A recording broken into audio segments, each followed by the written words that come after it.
साहब ने कहा कि शिव का प्राण मंत्र है नमः शिवाय, लेकिन जो शर्तें मैंने अपने गुरु के लिए रखी थी उन शर्तों को पूरा करते हुए मेरे गुरु शिव ने अपने प्राण मंत्र को मेरी सांसों पे उतार दिया। यानी नमः आया सांस पे और उतर गया सांस के साथ। आज तक किसी में ये साहस नहीं हुआ कि शिव का जो प्राण मंत्र है उसको कोई तोड़ दे। यानी ये मंत्रों के जप का विधान है कि 108 बार किए जाते हैं, लेकिन कोई भी माला से हम करेंगे तो 108 की पद्धति बनी हुई है शास्त्रानुसार। हमारा मानसिक स्तर, हमारी चेतना इतने अंधेरे में है कि हम थोड़ी भी रोशनी होगी तब ना और रोशनी लाएंगे। इतने गहन अंधेरे में है कि हमारा मन ये भी समझने को तैयार नहीं कि कैसे प्रणाम करें, नमन कैसे करें। 108 बार भी नहीं हो रहा, हाथों से माला छूट जाती है और आंखें बंद हो जाती हैं, नींद आने लगती है। तो साहब ने इसका भी रास्ता निकाला। यानी हम जितने नीचे स्तर पे रहे, हमारा मन जहां से समझ सकता था वहां तक उतर कर उन्होंने हमारे मन को समझाया और शिव की तरफ लेकर चले। तो उन्होंने कहा कि आप टुकड़े टुकड़े में भी कर सकते हैं। आज तक किसी ने, आप कहीं पढ़ लीजिए, किसी से पूछ लीजिए, किसी ने कभी आज तक ये नहीं कहा कि आप टुकड़े टुकड़े में कर सकते हैं। उन्होंने टुकड़े टुकड़े में किया। कल हम लोग यही बात कर रहे थे कि देखिए साहब ने कितनी बातें कही, कितनी बातें लिखी। हम में से बहुत सारे लोग उसको पढ़ते हैं, सुनाते हैं और सुनते हैं, लेकिन उन्होंने किस बात को किस भाव में लिखा, हम में से कितने लोग इस बात को समझ पाए। शब्द तो वही होते हैं, लेकिन जो जिस शब्द का जैसा अर्थ निकालता है उसके लिए उस शब्द का वही मतलब हो जाता है। शब्द एक ही होता है लेकिन उसके अर्थ सबके लिए अलग अलग होते हैं। तो जब साहब ने कहा कि टुकड़े टुकड़े में करिए तो कुछ लोगों ने माला ही तोड़ दी। उन्होंने कहा कि साहब कहे हैं कि 108 की माला अब टुकड़े टुकड़े में करो, तो माला ही तोड़ देते हैं। कुछ लोगों ने माला भी तोड़ दी, लेकिन ठीक है, पता चला साहब को तो हंसे उनको। देखिए हंसने की तो बात है, हम लोग उनके लिए बच्चे ही तो है। बच्चा नहीं समझ पाता तो 2 को 4 की जगह पे 5 बोलता है, वो तो ऐसा ही बोलेगा क्योंकि हमको आता ही क्या है। तो उन्होंने कहा कि अरे भाई, मैंने टुकड़े टुकड़े में माला करने नहीं कहा था, नमः शिवाय मंत्र को कहा था कि जितनी देर टिकता है मन उतनी देर ही टिका के महादेव को प्रणाम करने की कोशिश करिए। महादेव की ऊर्जा, महादेव की ताकत, महादेव की शक्ति, इसका आकलन इस धरती के लोग, हम लोग करना चाहें तो कैसे करें? क्योंकि हमारी सोचने की एक सीमा है, हमारे देखने की एक सीमा है, हमारे सुनने की भी एक सीमा है। कुछ दूर के बाद हमारी आंखें नहीं दिखती, कुछ दूर के बाद हमारी आवाज़ नहीं पहुंचती, कुछ दूर के बाद हम किसी की आवाज़ नहीं सुन पाते। तो उस स्थिति में सूक्ष्माति सूक्ष्म परम सत्ता शिव, उसको हम कैसे समझते? तो जब शिव को, जो बहुत ही सूक्ष्म है, सूक्ष्माति सूक्ष्म है, जब हम उनको न देख पा रहे हैं न सुन पा रहे हैं, तो उसी ऊर्जा का संचरण एक मानव तन में हुआ ताकि हमारे आपके जैसे लोग सुन सके और समझ सके। और वो मानव तन क्यों नहीं किसी और का हुआ? क्यों ऐसा हुआ कि अविश्वास में थे साहब, लेकिन शिव ने तो चुना उन्हीं को। उस ऊर्जा का संचरण हुआ तो उन्हीं के माध्यम से। तो ये हुआ और हम लोगों ने इस बात का एहसास करना शुरू किया। अब आने वाले समय में अभी भी जो हम लोग चल रहे हैं, हम बोलते हैं, जब साहब और दीदी के साथ उस समय बिहार के कुछ जगहों पे कार्यक्रम हुए, महोत्सव हुए, जिसमें जाने का सौभाग्य प्राप्त हुआ, तो मंच पे गुरु भाई लोग बैठकर एक भजन गा रहे थे। पहली बार मैंने इस शब्द को सुना था वहाँ कि स्वागत है युग पुरुष तुम्हारा, तुमने जमी पे गुरु शिव को उतारा। और भाव से भरे साहब और दीदी बैठे हैं और हम लोग का सौभाग्य उनके साथ बैठे, और गुरु भाई मंच से ये भजन गा रहे हैं। तो मेरे मन में जो समय आया कि ये युग पुरुष कह रहे हैं साहब को, और स्वागत कर रहे हैं उनका कि तुमने जमी पे गुरु शिव को उतारा। यानी हम आज ये बात नहीं कर रहे हैं, ये तो मुझसे भी पहले से जो शिव से साहब के माध्यम से बने, ये तो उनकी भी भावना वही है, आज हमारी भावना भी वही है कि हम उनका स्वागत करने की कोशिश करते हैं कि उन्होंने शिव को जमी पे उतार दिया।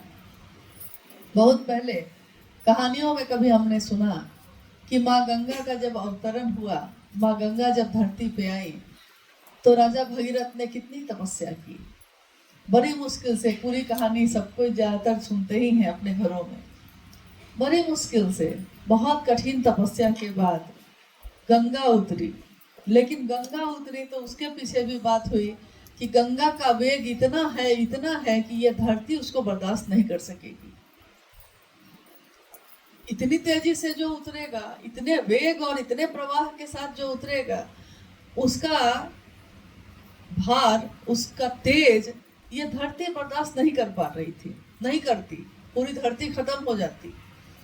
तो वो महादेव के पास गए और महादेव ने उनकी प्रार्थना सुनकर माँ गंगा को अपनी जटाओं में लपेट लिया। कहानी यही कहती है, किसी न किसी ने तो ये लिखा होगा, किसी ने किसी को सुनाया होगा।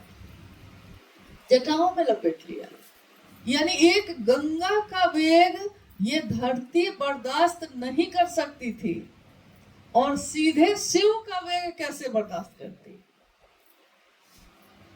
कभी हम लोग सोचे इस पे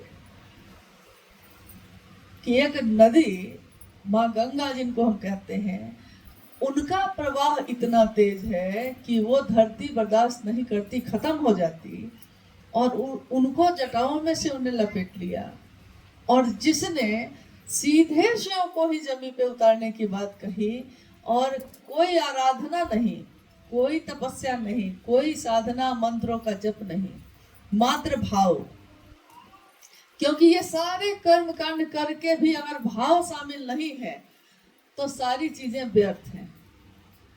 हम सारा आयोजन कर दें, हम सारी सजावट कर दें, लेकिन अगर मेरे मन में आपके लिए प्रेम नहीं है तो सारी सजावट व्यर्थ है। किसी पत्नी से कहिए, पूछिए कि अगर उसका पति उसको, मान लीजिए वो कहती है कि पति तो प्रेम करता है, उसके लिए घर बनवा दे, गहनों से लाद दे, कपड़े ही कपड़े दे दे, सारा सुख सुविधा दे दे, और पति का भाव नहीं दे, उस पत्नी के लिए उन चीजों का क्या मोल है, उस सजावट का क्या मोल। यानी कोई भी रिश्ता जब होता है तो उसमें भाव अगर नहीं है तो सारी चीजें व्यर्थ हैं। साहब ने यही तो किया, खड़े हो गए इस विचार पे कि शिव मेरे हैं, तो पूरी दुनिया इधर से उधर हो गई, घर बाहर के लोग इधर से उधर हो गए, लेकिन वो एक जगह खड़े हो गए तो हो गए। उन्होंने रास्ता नहीं बदला, उन्होंने शिव के लिए किसी से समझौता नहीं किया, बाकी चीजों में किया, लेकिन महादेव के लिए नहीं किया। और हम आप क्या समझते हैं कि यही ना साहब जो दुबले पतले से हैं, यही ना जो कुर्ता पजामा पहन के बैठे हैं, यही ना जो पान खा रहे हैं। कोई ला दिया पान तो साहब खा लिए, गुरु भाई गुरु बहन कोई ला दिए हैं तो साहब खा रहे थे, यही ना साहब। यही कभी उस नंबरदार ने भी सोचा था, वही ना महादेव जो मेरे मंदिर में रहता है, जो मेरे गांव में रहता है, और जैसे ही सोचा तो नदी में डूबने लगा। अघोरी ने कहा कि रे अपने शिव को छोड़, मेरे शिव को देख। यानी हम जिनको समझते रहे हमेशा कि ये ना साहब से मिलना तो आसान ही है, जब मन के आ गए, लेकिन धीरे धीरे ये कठिन हुआ।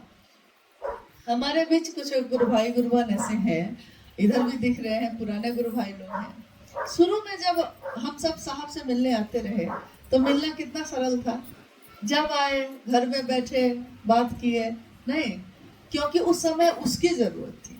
लेकिन धीरे धीरे कठिन कैसे होता चला गया, धीरे धीरे हुआ कि नहीं।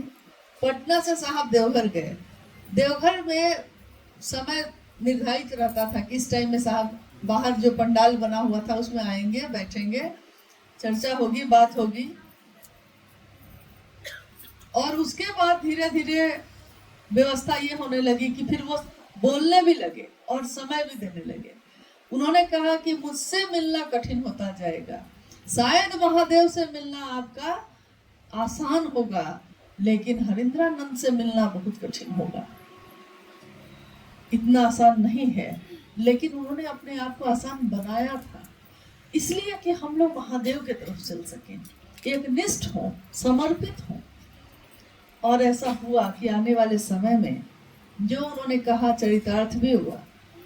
सबको लगा कि साहब तो पहले कितने आराम से मिलते थे, अब साहब समय देते हैं, समय देकर बुलाते हैं। 10 आदमी कहते हैं तो 10 ही आदमी से मिलते हैं, 2 आदमी ज्यादा हो जाए तो बिगड़ते हैं। लेकिन साहब की यह भावना कभी नहीं रही है कि वो बिगड़ेंगे किसी पे। उन्होंने हमेशा ये कहा, जो हम लोगों ने सुना, जो उन्होंने कहा कि सालों से मैं सबसे महादेव की ही बात कह रहा हूँ, मैंने महादेव की बात छोड़कर दूसरी कोई बात किसी से नहीं की। मैंने कितने लोगों ने मेरा साथ छोड़ा, कितने लोग आए फिर चुप गए, कितने लोग साथ रहते हुए भी अपना मनमानी करते रहे, तब भी मैंने किसी को नहीं छोड़ा। आज भी मैं उन सभी को खोजता हूँ, मैंने किसी को नहीं छोड़ा। क्योंकि अगर मैं छोड़ दूंगा तो मेरे गुरु का संकल्प पूरा कैसे होगा। मैं क्या करूं, छोड़ दूं आपको, लेकिन मैं छोड़ूंगा नहीं। मैं तो आपको शिव से बना के ही रहूंगा। जिन्होंने ये कहा और अपने आप को इतना आसान बनाया, अपने आप को इतना नरम बनाया, इतना नीचे किया कि कोई गुरु भाई गुरु बहन उनसे मिल सका, घंटों उनकी बात सुन सका, इसके पीछे उनका उद्देश्य क्या था? एकमात्र यही कि हर व्यक्ति जितना भी मेरे नजदीक आ सके सुने, मेरे साहब के द्वारा महादेव की बात सुने और महादेव की दिशा में चले। भीड़ बढ़ती चली गई, लोग बढ़ते चले गए, प्रतिदिन घोषणा पे घोषणा होने लगी। पहले 100 लोग बनते थे, कहीं किसी जिला में अगर 100 लोग की घोषणा होती थी तो साहब माँ को कहते थे कि बढ़िया खाना बनाओ, आज महादेव को मिठाई चढ़ाओ। उस जिला में 100 से ऊपर लोगों की घोषणा हो गई। कभी इतना कठिन था और आज ये रास्ता इतना सरल है कि हम लोग खड़े होकर 2 मिनट किसी से बात करते हैं तो वो शिव को अपना गुरु बना लेता है। यानी जो कांटों से भरा रास्ता था, उस रास्ते को साहब ने फूलों से भर दिया। उनके पैरों में कांटे लगे, उनके पैरों में छाले पड़े, लेकिन उन्होंने हमारे आपके जैसे लोगों को उन कांटों को चुभने नहीं दिया। मां नीलामानंद जी ने कहा कि आपके लौकिक कांटों को अगर आप शिव के रास्ते पे चलते रहें तो आपके पथ पे बिछे कांटों को मैं चुन लूंगी, छाया बनकर हमेशा आपके साथ रहूंगी। तो साहब और दीदी का जीवन शिव और भगवती की अगर हम कल्पना करते हैं तो अगर वो शरीर में उतरे तो कैसे होंगे, उनकी ममता कैसी होगी, उनकी करुणा कैसी होगी, उनका कल्याणदाता स्वरूप कैसा होगा, ये उनके आचरण से, उनके जीवन से हम और आप समझते हैं। अब है कि शरीर की एक सीमा होती है। शरीर में कोई आया इस धरती पे तो काल उस पे लागू हुआ।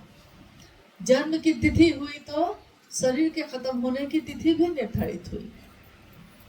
तो स्वाभाविक है यहाँ भी ऐसा हुआ। लेकिन जब तक ऐसा हुआ तब तक साहब ने सभी जगहों पे असंख्य लाखों लोगों को, ऐसे लोगों को तैयार किया जो सही तरीके से महादेव के काम को संभालते रहेंगे।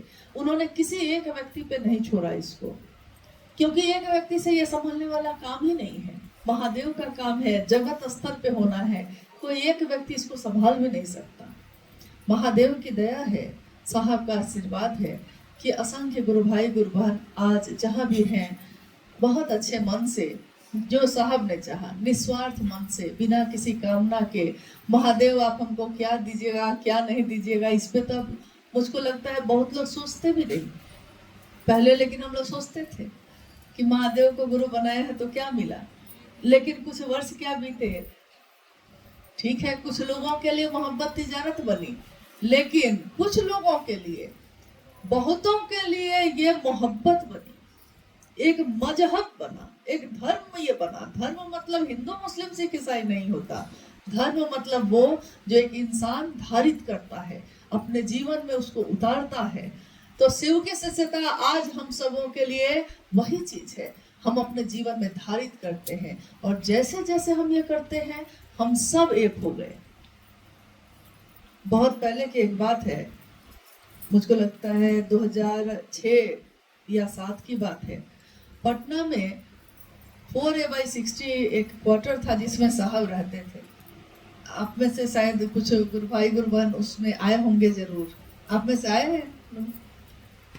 दिल्ली रोड में जो था, तो शाम की चर्चा होती थी वहाँ। शाम की चर्चा में आसपास के जिले के भी कुछ लोग शामिल होते थे, गुरु भाई गुरु बहन। एक दिन एक गुरु भाई ने पूछा साहब से, संजोग से मैं भी बैठी थी वहां। उस गुरु भाई ने पूछा, पटना के गुरु भाई थे, उन्होंने साहब से पूछा कि साहब आखिर शरीर की तो एक सीमा होती है, और जब भी शरीर में कोई ऐसा व्यक्ति आया जिसने कोई मत दिया, कोई रास्ता दिखाया, कोई ईश्वर की तरफ जोड़ा, तो शुरू में सब एक होकर चले, लेकिन जब वो शरीर से नहीं रहे, शरीर से विलीन हो गए, सूक्ष्म हो गए, तो उनके बातों पे चलने वाले लोग 2 भाग या 3 भाग में हो गए। और ऐसे कितने उदाहरण हैं। बुद्ध आए तो बहुत सुंदर, लेकिन जब शरीर से नहीं रहे तो 2 भाग 3 भाग। महावीर आए इसी तरह हुआ, ईसा मसीह आए इसी तरह हुआ, मोहम्मद आए इसी तरह हुआ। मतलब कि देखिए आज मतलब देवी देवताओं की भी बात हम करते हैं तो उसमें भी है, एक ही देवी की पूजा हो रही है, लेकिन कोई दूसरे तरीके से कर रहा है, कोई दूसरे तरीके से। दक्षिण भारत में चले जाइए तो अयप्पा की पूजा होती है, एक पंथ के लोग जो है वो दूसरे तरीके से करते हैं, एक पंथ के लोग है एक ही सत्ता। यानी एक सीमा के बाद ऐसा होता है, ऐसे संभावना होती है। तो उस दिन की जिज्ञासा ये थी कि क्या शिव शिष्यता में भी ऐसा होगा? कभी ना कभी तो शरीर है, उसका एक जीवन होगा, लेकिन क्या शिव शिष्यता में भी ऐसा होगा कि आपके सामने तो सब एक है, लेकिन उसके बाद साहब ने शाम का समय था, छत पे चर्चा चल रही थी। साहब ने बड़े गंभीर भाव से कहा कि शिव की शिष्यता में इसका उल्टा होगा, शिव की शिष्यता में इसका विपरीत होगा। शिव की शिष्यता में जब लोग जुड़ना शुरू करेंगे उसी समय अलग अलग कुनबा बनाएंगे। मतलब मेरा क्षेत्र, मेरा जिला, मेरा गांव, मेरा शहर उसी समय बनाएंगे, लेकिन धीरे धीरे धीरे ये सारी चीजें टूटती चली जाएंगी और सारे शिव के शिष्य एक हो जाएंगे। आपकी भी अनुभूति होगी और मेरी भी है कि अगर साहब ने कुछ कहा है तो एक दिन वो हुआ जरूर है।